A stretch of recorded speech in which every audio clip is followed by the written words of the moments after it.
ডোমজুর, বেলডাঙ্গা, জলপাইগুড়ির পর এবার উত্তর চব্বিশ পরগনার স্বরূপনগর, সেখানে বিএলওদের গণ ইস্তফা।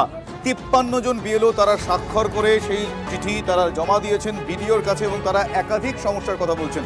শুধু তাই নয়, তারা এটাও জানিয়েছেন যে অবিলম্বে তাদের যদি এই সমস্যার সমাধান না করা হয় তাহলে কাজ থেকে অব্যাহতি দেওয়া হোক।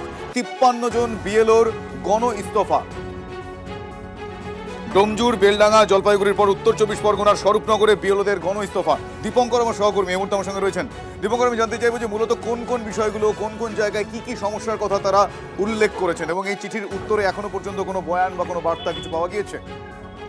দেখো, আনম্যাপ যারা হয়েছে তাদের নানা রকম সমস্যা, তাদের কাগজপত্রের গরমিল বা যে ধরনের কড়াকড়ি রয়েছে সেটা বারবার বিএলওদেরই সম্মুখীন হতে হচ্ছে। কারণ বিএলও একদম বুথ লেভেলে গিয়ে সাধারণ ভোটারদের সঙ্গে কথা বলছেন, তাদেরকে বারবার ডাকা হচ্ছে, কারোর ছবিতে গরমিল হচ্ছে, কারোর সাইনে গরমিল হচ্ছে। এই যে নানা রকম গরমিল হচ্ছে, এই গরমিলের কৈফিয়তদারি বারবার বিএলওদের করতে হচ্ছে। সেই কারণে বিএলওরা একসঙ্গে 53 জন বিএলও যারা বিডিওর কাছে, স্বরূপনগর বিডিওর কাছে গণ ইস্তফা দিয়েছেন এবং তারা বলছেন যে এই সমস্যার সমাধান না করলে তারা গণ ইস্তফা দিয়ে দিলেন।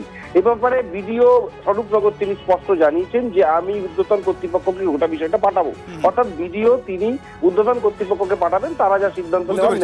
আর একটা বিষয় আমি জানতে চাইবো এই ক্ষেত্রে, যে এই যে তারা বলছে না অবিলম্বে সমস্যার সমাধান না হলে তাদের ইস্তফা দেওয়া হোক, অব্যাহতি দেওয়া হোক কাজ থেকে, এই জায়গা থেকে তারা কি কোনো রকম ডেডলাইন বা কোনো সময়সীমা বলে দিয়েছেন? দেখো, এখানে সময়সীমার বিষয় নেই, বিষয় একটাই, সেটা হচ্ছে তারা যে সমস্যাগুলোর সমাধান করতে পারছেন না বা তারা বিএলওরা বারবার বিডিওর কাছে যাচ্ছেন, বিডিওকে বলছেন, কিন্তু ফাইনালি গিয়ে সমস্যার সমাধান হচ্ছে না। সাধারণ ভোটারদের কাছে তারা বারবার সম্মুখীন হচ্ছেন, তার ভোটারদের নানা রকম কুকথার সম্মুখীন হচ্ছেন। সব মিলিয়ে গোটা বিষয়টি কিন্তু বিএলওরা বারবার বিভিন্ন ইস্যুতে সামনে আসছেন এবং বিএলওদেরকে এই সমস্যার সম্মুখীন হতে হচ্ছে। তো এই সমস্যাগুলো বিএলওদের করার কথা নয়, তারা বারবার বোঝাচ্ছেন, কিন্তু তাদের সমস্যার সমাধান কিছুতেই হচ্ছে না। সেই কারণে তার মানে মাঝের এই সময়টাতে তারা যেই দায়িত্ব ছিল তাদের, সেই কাজটা এই মাঝের সময় করবেন না, এটা তারা সাফ জানিয়ে দিয়েছেন, তাই তো?